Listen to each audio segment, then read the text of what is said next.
Ready? All right, I'd like to welcome everybody to the regular board meeting of September 14, 2020 for the Metropolitan School District of North Posey. We'll open the meeting by joining me in the Pledge of Allegiance. I pledge allegiance to the flag of the United States of America and to the republic for which it stands, one nation, under God, indivisible, with liberty and justice for all. Great or like. Oh, that was, okay. They'll be. We'll be in a minute.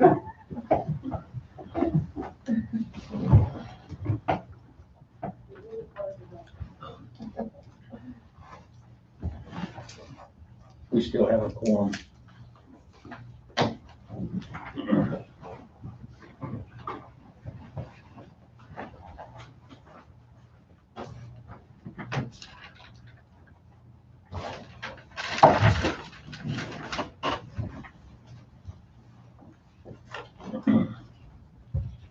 Yeah, Nancy and started. So. Okay. Yeah, I didn't pay very much attention. Amy said we were ready, so we started.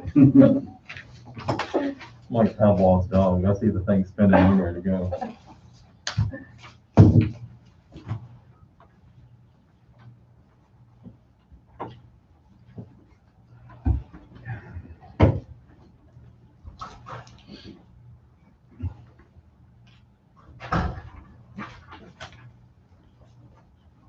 I guess while we're waiting, we can give congratulations to fellow board member, Mr. Brett. That's your first one off married, right? Yeah. Now, that wasn't the original scheduled date for the wedding, but No, the original was in May. yeah. Moved it back. Well, congratulations. You gained a daughter-in-law, right? Yeah, it was an exciting day, really beautiful. Well, I apologize, we got a little antsy and started without you two, but we're good to go now. First item up on the agenda is the patient's concern, and having seen the sheet, there are nobody signed up for that, so we'll mark that accordingly. Next item on the agenda is the minutes, claim docket, consent items that were previously sent to you. I'll make a motion that we approve the claim docket, minutes, and consent items. I'll second. So we have a motion by Mr. Schmidt, seconded by Mrs. Will to approve the claim docket minutes and consent items as presented. Any comments or questions? I had a question on the claims. Seems like we had a lot of bus repairs. I didn't know if that was just for being off maybe for 5 months or. Over the summer, that's when they do all of their maintenance. And we had inspections, so when they have inspection, they continue to go through them, they continue to find things. And so we had at the beginning of the school year as well too, right off the bat, we had 2 or 3 break down. So we haven't lost a transmission in a long time. We lost 2 transmissions, and there was something that happened that we had to send one over to Sternburn too. So that's kind of what you're seeing. It's the things that we can't fix.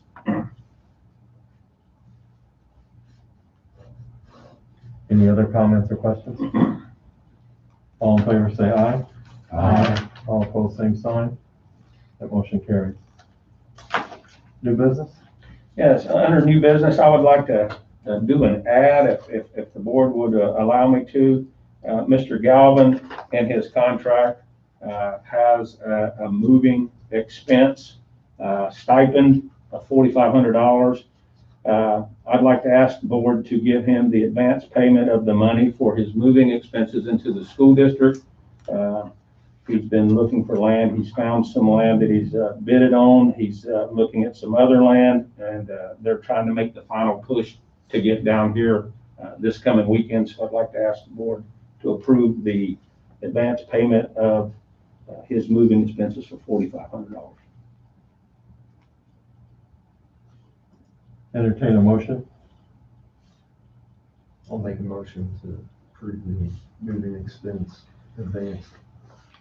I'll second it. We have a motion by Mr. Oakley, seconded by Mr. Stock, to approve the prepayment of the moving expenses. Mr. Galvin, any comments or questions?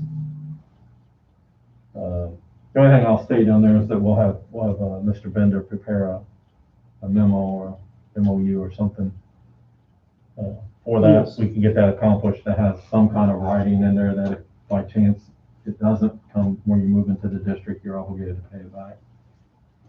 I will say that I feel confident in this. Mr. Galvin's been very upfront and thorough in his updates with us. It's just not worked out in the timeliness that we thought it would. So I'm comfortable with this as well. Any other comments, questions? All in favor, say aye. Aye. All opposed, same sign. The motion carries 5-0. Mr. Kavanaugh has submitted his request to belong to the Indiana School Improvement Institute. He's been a member of this for several years now. I really do think it has helped the school improve and would like to see him be able to continue that. The cost is $1,100 for the year, asking the board to approve his request. I'll make a motion to approve Steve Kavanaugh's request to continue to participate in the Indiana School Improvement Institute. And I'll second that. So a motion by Mrs. Will, seconded by Mr. Schmidt to approve Mr. Kavanaugh's request to continue into the Indiana School Improvement Institute. Any comments or questions? All in favor, say aye. Aye. All opposed, same sign. The motion carries 5-0. With the claims coming in, you know, we're partially self-funded for our medical insurance for our employees. We have 225 employees. We have approximately 125 employees that are on our plan. We knew from the payments from utilization that we were having a bad year. As a result, we had approximately a 29% increase in our insurance, medical insurance. Through some negotiations, we met early on with the entire committee, and Amy sits on the committee and Mike is on the committee, I'm on the committee, and then it's made up of teachers and administrators and non-certs. And we kind of informed them of the news of how it was going to look, and Scott Schaus, our broker, was there, and we basically said you needed to help us out, you needed to find something, you needed to do something. We can't take that kind of hit. Our employees can't take it, and we can't afford it. So with that being said, he came back and he found some movement in the policy and got it reduced down to about 21%. With that, then we went and met again, and we tried to make some adjustments, and we knew that something wasn't right, and we remembered that basically for 5 years we've always underfunded our plan just because we've never hit expected. And so with this bad year, we weren't only having the bad year, we were having to capture the money that we had underfunded. So with that being said, we made some changes to the plan, and the committee worked extremely hard. They unanimously voted for the changes that we have submitted to you.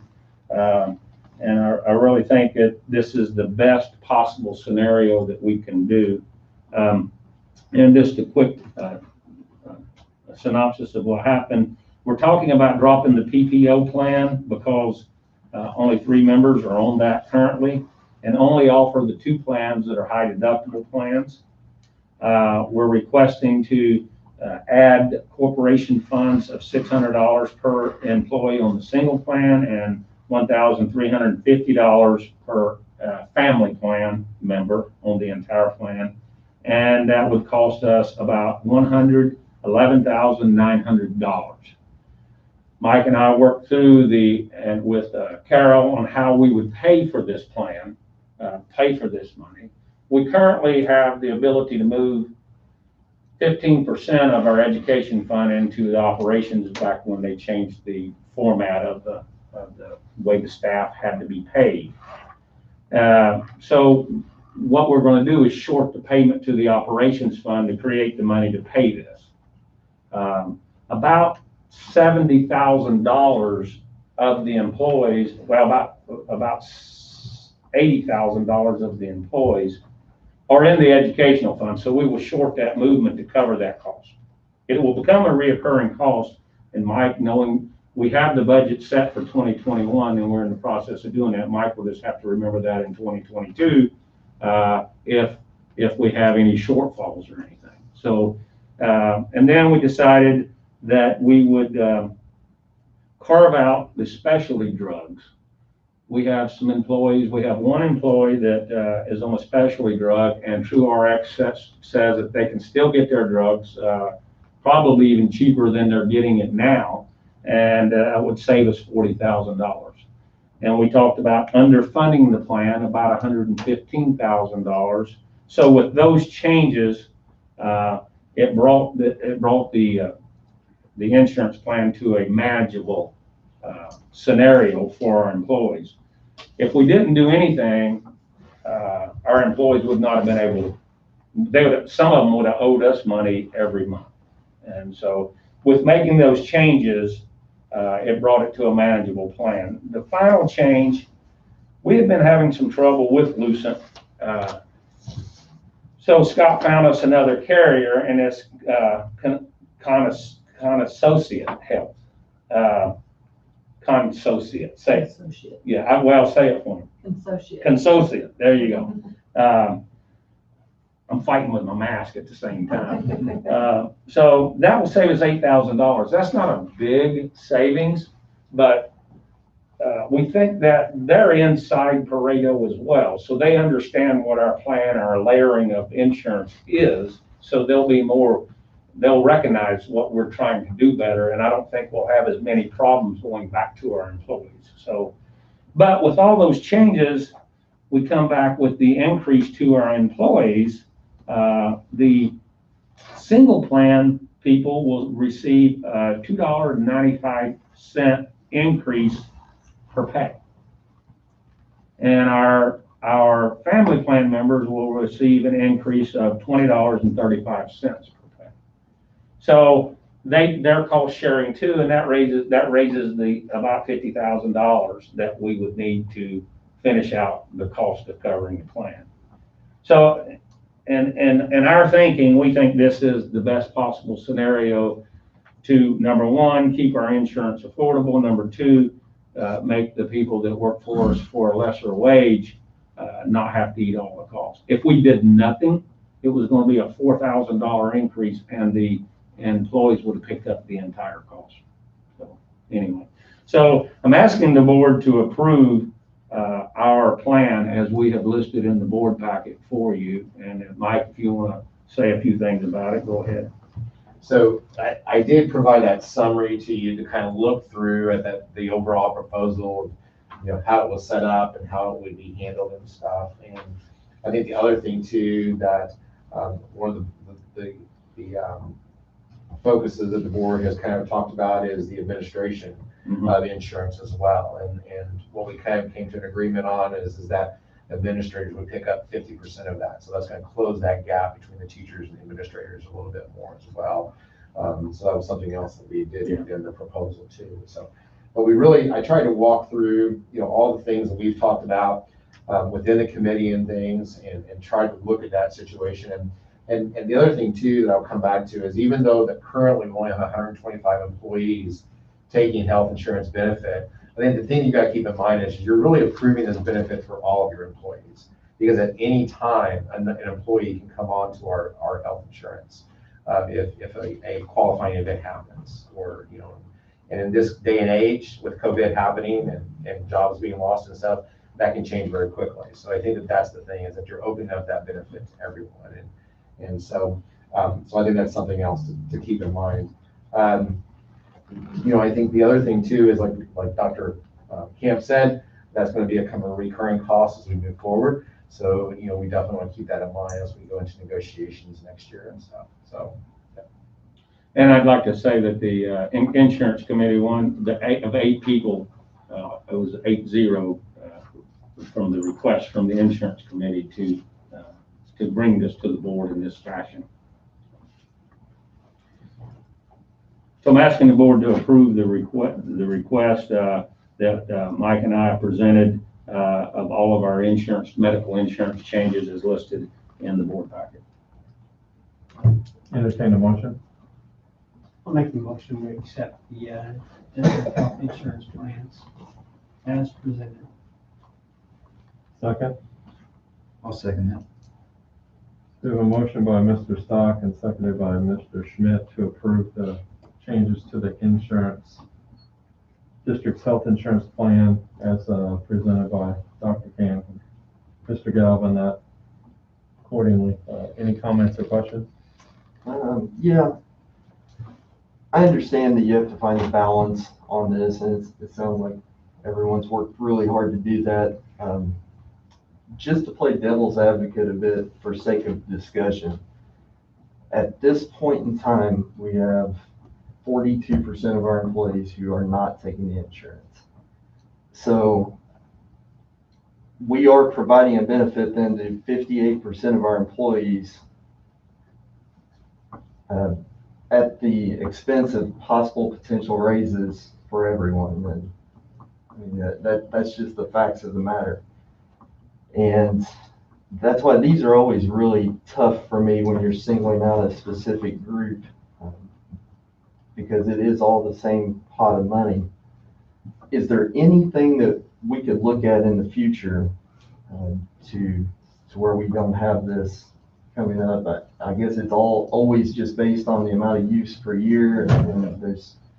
Well, if you go back and look at our history over the last 5 years, and I've got the packet somewhere, but over the last 5 years, the amount of money that we brought in by the employees and the amount, we haven't really changed our contribution or anything. So when we have an expected of 1.3 and we fund it 1.2, and then we haven't, there it is right there. We have an expected, if you look, we had an expected and down here at the bottom, 1.39, then it was 1.2, and then it was 1.3, then it was 1.3, and then it was 1.6.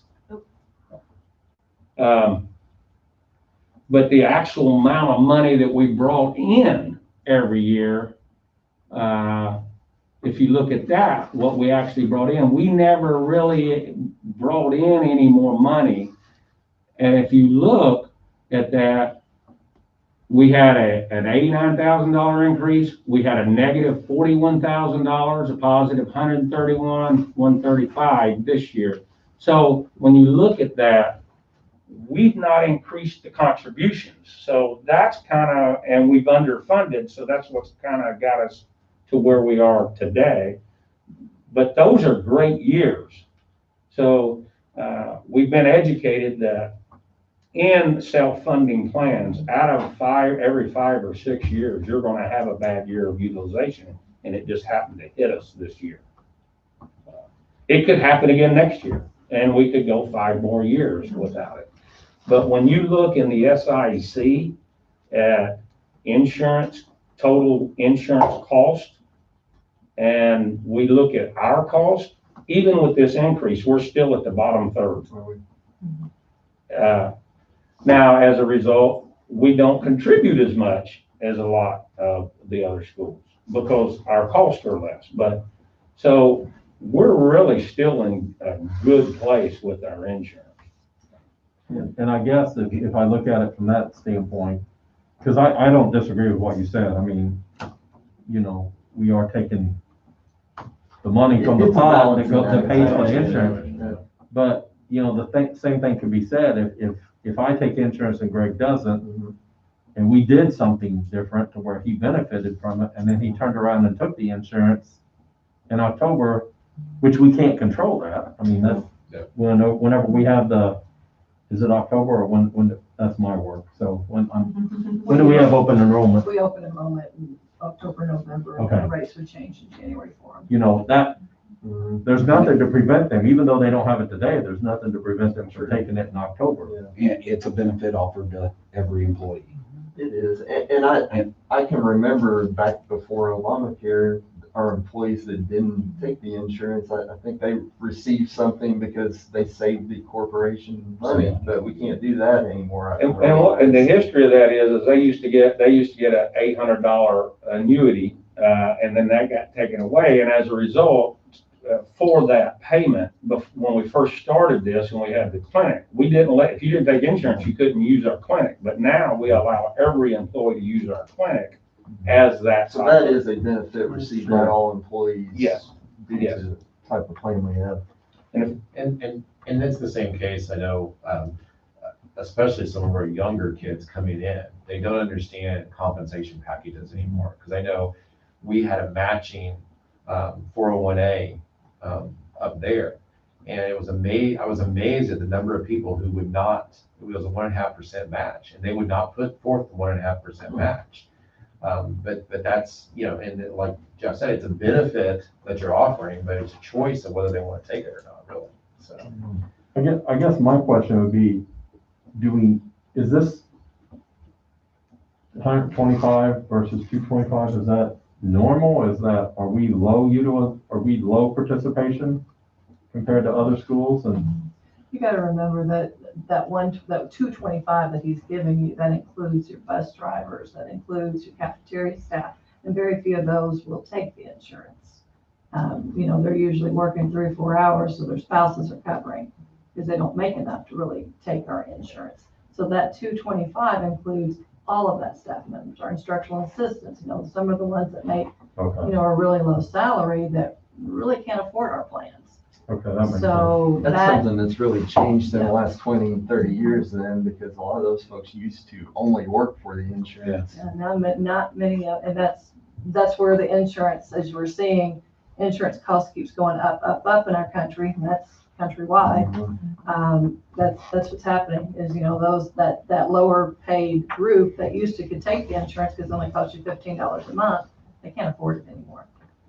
when I started teaching, I paid 1 penny for my Anthem Blue Cross Blue Shield insurance. And so you can see how far it's come. One other, I don't know if it's really a question, but you had mentioned that the insurance committee unanimously approved this. I would assume they are all on the insurance. Sometimes there's not.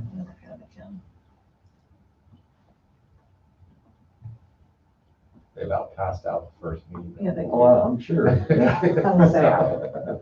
I'm sure that was not an easy task, Yeah. so, yeah, I commend Yeah, them I for think they working all are through it. now, but for example, there's one on that list that just recently, because of a change in her husband's So insurance. they don't have to be on the No. insurance to be part of that committee. No, the buildings appoint 1 teacher per building. Okay. And then 1 nurse is appointed, and then 1 administrator, which is Erin Kester, and then central office. I'm on it because I have to deal with it. And then we always have the superintendent on it as well, because he has to make the financial piece of it. Well, one thing that Amy and I have already talked about is once this is all done, and the dust is settled, and Amy's gotten her wits back about her, we're gonna begin working with Scott to see what other options do we have going into next year, because, God forbid that we would have another bad year. So just kind of looking at what other options do we have. So. And we knew we were having a bad year because when we get when they get the invoices to pay the medical expenses, we knew it was bad. We knew it was bad the first 3-4 months of the year. So, it wasn't a surprise to us. Okay. But it's hard. It's always hard. It's we had a lot of hard conversations of where's the money gonna come from, really. So. Yeah, I just said, welcome aboard. Because that was like his first day. Wow. All right, any other comments, questions? So we have a motion and a second on the floor to approve the request as presented from the insurance committee on health plan. All in favor, say aye. Aye. All opposed, same sign. That motion carries. Then on the list, we have Erin Kester submitted a request. She had enough people in the PK to warrant having an afternoon program because the numbers were getting so big. And because of the way it worked out, that program couldn't be exactly like the AM program. It couldn't be as many hours. We just couldn't work it in. And the parents that were taking their students to that program still wanted to come, but we felt it like it was the right thing to do because that's a self-paid program, if you remember.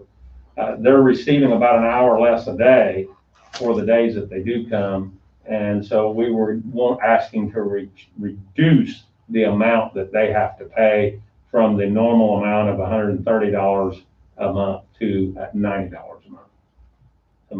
Aaron Custer submitted a request to reduce that special class of pre-K students in the afternoon at South Terrace only for the purpose of the shorter hours, to reduce that amount to $90.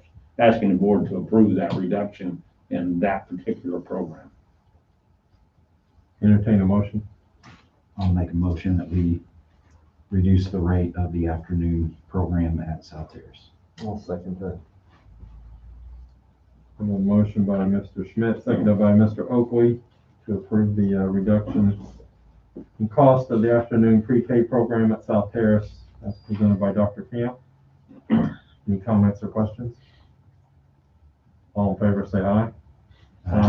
All opposed, same sign. That motion carries. And the next few things on the list are Mr. Galvin. So you had in your packet a memorandum of understanding with the organization called Isaiah 117 Project. And what they actually do is they provide a bag, and I've got some samples that the organization brought back here for you to look at, to foster kids. And this is kind of just a way to help them through that process. It is no cost to the corporation at all. It's just what they'll do is they'll provide each of the principals in each of the buildings with some bags for that age group, to where if we have a child that's placed in foster, that principal can give that bag to that child. And we just feel like it's a way for us to support our kids during this difficult time. And so this is just a memorandum of understanding.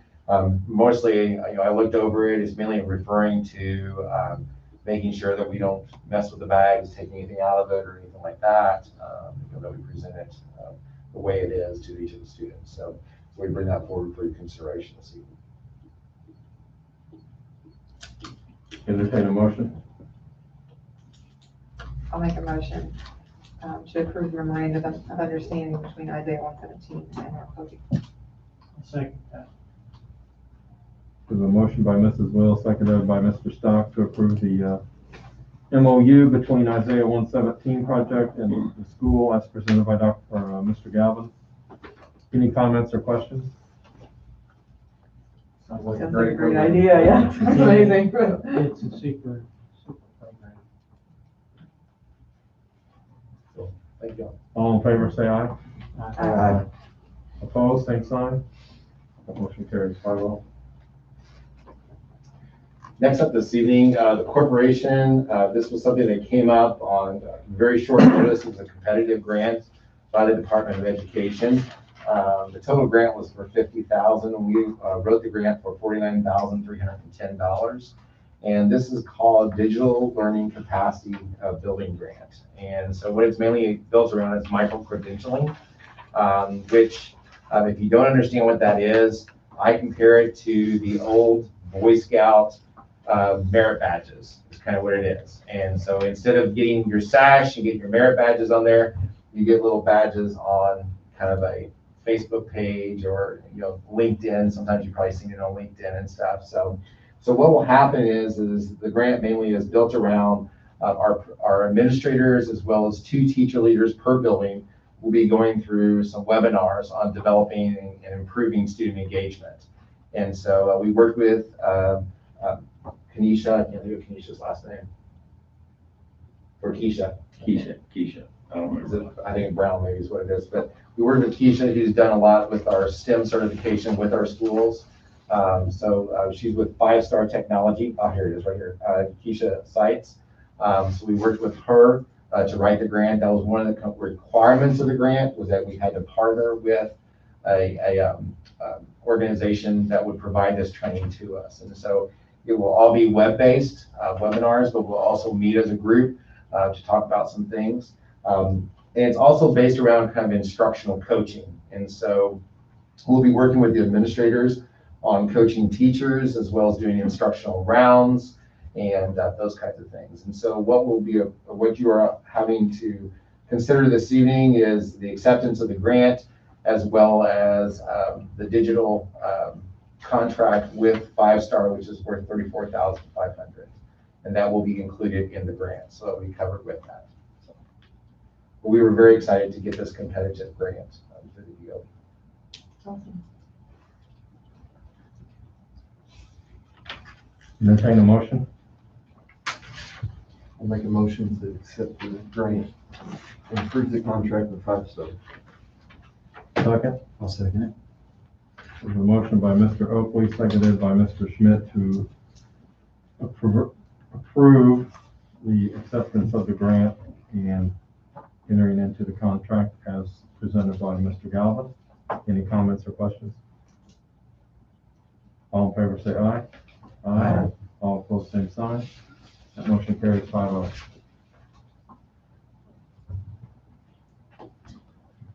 Next up this evening, you have in your packet, this was the, let me get to it. Walk over. Got too many folders here. Is the anti-harassment policy. We reviewed this last month. And so we pretty well looked at other corporations around us and stuff and kind of came up with this policy. A lot of this is dictated by federal law and state law. And so we're bringing this policy forward to you. It talks a lot in the first sections, and I'm assuming everyone's read it, so I'm not going to go through and read it all to you. But you have the general policy statement, just talking about the definition of unlawful harassment, what kind of the commitment of the board to investigate those allegations. The second section refers to other violations of the anti-harassment policy, talking about retaliating or filing malicious or knowingly false reports. Then we kind of get into the different types of unlawful harassment, dealing with bullying, sexual harassment, also race and color harassment, religious harassment, national origin harassment, and disability harassment. We then talk about an anti-harassment compliance officer, which we are required to have by federal law, and that is to be posted on the district's website. In our policy here, I did not put a specific person because that person may change from time to time. It's better just to put a title of that individual and that information on there. And then we go into what is the process that we will go through for investigating a alleged harassment. And so it lays out that process that we would go through. There are a couple of options. We can do an informal complaint procedure if the two parties agree to do that, but at any time it can go to a formal complaint process where we would do that. And of course, there are certain types of harassment that automatically kick over to a formal and is required to get law enforcement involved and stuff. So we would follow those procedures as well. I think the nice thing about this that Dr. Camp and I were talking is that it gets everything into one policy rather than multiples. And it really kind of addresses a lot of the issues that Title IX was bringing forward to us. So the other thing I think as well is it talks about remedial actions, sanctions, and monitoring. So it actually gives some specifics of what steps that we might actually take if we determine that unlawful harassment has happened. And then it also talks a little bit about education and training, which I think is an important component. We can definitely do that through our SCRIPT, our BRIT program, how our employees watch those videos and things. And that then helps us as far as on our insurance with the corporation and educating those employees about those kinds of things. So we bring that forward for your consideration this evening for your approval. Entertain a motion? I'll make a motion that we approve the modified anti-harassment policy. Second? I'll second. We have a motion by Mr. Schmidt, seconded by Mrs. Wheels to approve the anti-harassment policy as presented by Mr. Galvin. Any comments or questions? All in favor say aye. Aye. All opposed, same sign. That motion carries. At this time, I'd like to ask the board to approve the professional leave request. Cindy Meredith needs to do the required training for the cafeteria, and so she will do the Serve Safe required training. Entertain a motion. I'll make the motion, we approve the professional leave request. Seconded. I'll second. We have a motion by Mr. Stock, seconded by Mr. Oakley to approve the professional leave request as presented by Dr. Camp. Any comments or questions? It's almost like we should change the title of this to professional leave expenses, not. Yeah. Yeah, you know, this, with COVID, that list has gotten a lot smaller over the Yeah. past Yeah, month. nobody goes anywhere, it's just an Yeah. online expense, so. All in favor, say aye. Aye. All opposed, same sign. That motion carries. Moving on to reports and information, Jamie has provided you with the fuel report with the yearly comparison. Would like to take a look at COVID-related items. Supplies, we've been giving out supplies and everything is going good there. With our plan, we have updated the reopening plan and continuous learning plan. We've reduced from the, as we said, from the 72 hours fever-free to 24. We worked through that with the county health department. And as of September the 8th, we allowed the special classes in the elementary, instead of the teachers traveling to them, we've allowed them to go to the teacher. So that was a big change that we've made as of September 8th. And we had a lot of donations early, and Jeff Wright did not make the original list, but Jeff Wright donated masks and sanitizers to North Elementary and South Terrace. I was informed today that the webcams are in and they're packed. We ordered 50. 36 of them have been checked out. So the teachers are using those, and the ones that checked out real early, I know that they were real pleased with the functionality of those. So if more teachers and we run out and want them, we will purchase those as well for the rest of the teachers. But right now we still have some in reserve. With that being said, I want to let Mike talk a little bit about the COVID cases that we've had, and let him go ahead and speak about that. So at this point in time, we've had 4 cases in the district. We've had 1 student at North Elementary. We've had 2 students at North Posey High School, and then we've had a staff member at South Terrace. I know that we had discussed earlier, we had 1 student just today that was notified that was COVID positive at the high school. So that's where the 2 at the high school, and we'll be having a press release go out this evening. We've tried to, on each of these, put out press releases to be transparent with the community so that they understand that we're trying to address those issues, make sure that we protect the safety and health of all of our staff as well as our students. And so, and those have been very well received in the community. We push that out through social media as well as emailing all of our staff those press releases. And in a few situations, we've been contacted by news media.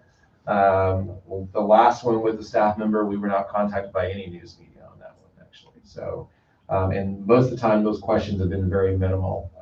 So it's I think been very well received and very positive as we try to approach the situation and stuff. So. Might as well do the free lunch while you're. Oh, yes. Any questions on that? I was just gonna say, I think we're doing a great job, because the fact that, I mean, it is a very low number, and the fact that we're not getting in multiple at the same school, we've got to be doing something right. So Yeah. kudos, I know, I'm not gonna say what that, Yeah. but kudos to everyone, Yeah. including the students. Yeah, I think we've been taking very good steps. I think our cleaning processes and all of these, the cases that I think we pretty well had have been after long weekends and, and those kinds of situations. So yeah, thank you. The other thing too, we wanted to make the board aware of before we rolled this out, was the U.S. Department of Agriculture, USDA, has provided a free lunch service, and this is for all of our students. So not just our free and reduced lunch students, this is for all of our students. They will be receiving free lunch and free breakfast from this point until December 31st, or until those funds from the federal government will run out. And so we're going to have a letter going out from the food service department. You maybe have seen this in the news already with Evansville Veteran School Corporation. We received the same opportunities. And so we're going to begin that process. We wanted for Dr. Camp to be aware of the situation and improve the situation when he came back. And so we're ready to move forward with that. And a letter will be going out from our food service director on that. Along the same lines, we are also providing to our virtual students lunch service as well. What we're going to be doing with that, so that we don't misuse our resources as well as the food, is those students are going to be receiving an email through Harmony asking if they want to sign up each week, if they want those lunches and stuff. And we're going to be sending those out of the high school. That was kind of the most centralized location. So that's kind of where we're going to be going from with that. So that'll help us as well to consider to continue to receive funding if by some chance we would have to shut down completely. We could continue to provide that food service to our students if that was the case. So, so that's something that I think is very positive. If parents by some chance still want to pay for their lunch, that is an option. And so we're going to permit that. But that is mainly what they'll be receiving, is just a basic lunch. If kids want to get any a la carte items or anything like that, they would have to pay for those items. It's mainly just what the basic lunch is according to USDA. So will the kids or the parents have to opt into this program, or No. nobody has to do anything? If they go in and get the type A lunch, the free hot lunch, then it's free. Yeah, If they want to add an extra milk or they want to get something extra, they have to pay for that. All we put into the letter, Jeff, is that if you want to opt out, to contact food service, right? Okay. And if you remember what he was talking about, being able to continue to serve the free food if we would have to shut down. Remember this summer, we couldn't provide that until we filed an application. Right. And so we're in better place today than we were then. Okay. Under reports, the project report, the South Terrace project is complete. The retainage has been released and paid. And at the high school, they're still working on the punch list stuff. And so basically we made another payment today, but we still owe them. I know we owe them the entire retainage amount. We might owe them a little more, but it might just be the retainage. But with that being said, the projects are beginning to wind down and be over. And hopefully I feel pretty confident. There's going to be a little bit because things came in at such good prices, we will have the ability to expand some projects and complete some things that we were originally going to have to take out that we had in the list of the projects. So Mike will be working with that and be bringing some of that to you. So the projects have been pretty successful. The legislative priorities, I think I put those in last month. I just wanted to make sure that I wasn't 100% sure, so I put those in again. And then the filing for the board election, District 1, we have Lee Rogers, Larry Polly, and Vince Oakley. And in District 2, Amy Will, Josh Orem, and Rick Nightingale. So those are the filings for the elections. So the next thing on the list is we have a special board meeting. Did you want to talk about how that's going to be determined? Oh, yeah. With that, the way that Amy got a phone call today, and I did not call them back, but I will call them back. The way they're going to do this, the top vote getter in each district will be automatically elected. And then we have another position there, and it's the top vote getter. They will not be able to determine that night. They will be able to give you a list of all 6 contestants and the number of votes they got. So the 5th spot will just have to be appointed by the board in the November meeting based on the top vote getter. That's what they called us today and told us. I will make another phone call. I know it hadn't had to happen that way in the past, but we've had issues with their software doing two if-then statements with the way we do our election, because you can vote for anybody in any district, so that's the way that is. So what they told us today was the top vote getter in each district automatically goes in, and they can declare that on TV. The next vote getter, who is the highest vote getter, then, which would be the fifth person, then we would have to appoint in the meeting, because they will not be able to declare that for us. So what will the instructions on the ballot read? I have no idea, that's why I got called. I figured. That's what she said, wasn't it? Okay, I just want to make sure I. We'll appoint effective January 1st, Yeah. is what you would do, so. Okay. So, I might even just go down to Mr. Bender's office and make a phone call down there to talk to him, so we can get it straight. We dealt with this issue several years ago. The state approves software for elections, and the state only provides federally approved software. So they said the federal has to approve it, the state, and it doesn't allow for this type of the software that's available to choose from does not allow a count on our election rules. That's unbelievable to me, but that's what we've been told. So the main thing is that, you know, how generally in the past it says you may vote for up to 3, but no more than 2 from one district. I mean, that's just off the top of my head, memory of what was done. Yeah, that So- sounds right. That's what will happen. They'll probably have to go through, and they said last time when there was more than, you know, the minimum number of candidates running, they had to go through and just verify that no one voted 4 times. I mean, voted for 4 candidates.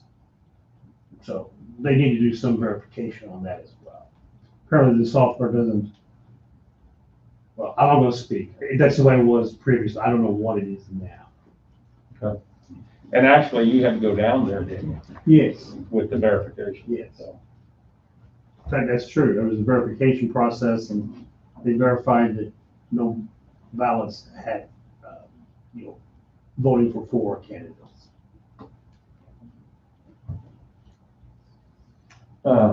So I have, you're done with that until the next meeting, right? yes, Okay.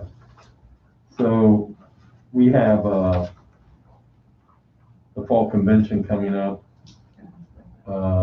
in September, October. It's October. October first. We traditionally go to that as a group. Obviously this year it's not a, in-person convention, it's a virtual convention. They're still charging the full price per person to attend it, shockingly. And they're still having breakout sessions that they'll stream online. We have to decide if we want to go or attend it, you know, there's a cost. You'll be able to watch it as it's live streamed. I think if you pay as a corporation, they give you the ability to save it, watch it later.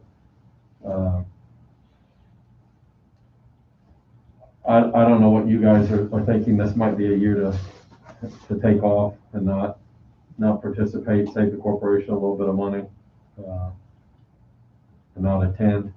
I remember looking at the agenda, and there were a few that were interesting, but I'm also okay with if we don't. Jeff and I had also talked about taking that money and using it towards that strategic planning process, and you know, just kind of pay Dr. Balch to come in and lead us through that process, so. We have to name a delegate to vote in the great delegate breakfast that it's now going to be at 8 a.m. our time and not 7 in the morning. I'm already on that committee.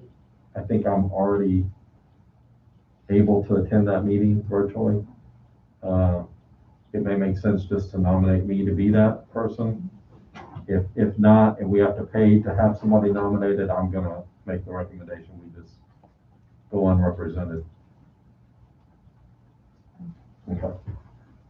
We have to turn that into that Caleb Baldwin or whatever. Mhm. Okay, The next meeting is a special meeting. It is for the budget hearing. And this, I just want to make sure that we are definitely, I mean, it's advertised, it's on the papers, and so we've got to have a quorum here on the 21st. I need 3 people. And I know Vince all along said he could not come. So I just want to verify that everybody is still coming. I won't be here. You 3 can't get sick. You can't do it. You can't have it. So we gotta be here, okay? all right. And then the regular meeting is October 12th. So if you look at the calendar, we also have fall break in there too. So we'll be getting the board packets to you as quick as we can, okay? And that's all I have for this meeting, President. All right, anybody else have anything for the good of the cause? One thing we may want to say is that we are going to be having a kind of a get to know situation or meeting for board members or people, excuse me, not people board members, or people who are running for the board member positions. So that will be coming out sometime in October. And that would be for you. Yeah, that will be through me. Yeah. Anybody else have anything? All right, I'll entertain a motion to adjourn. I'll make a motion that we adjourn. Second?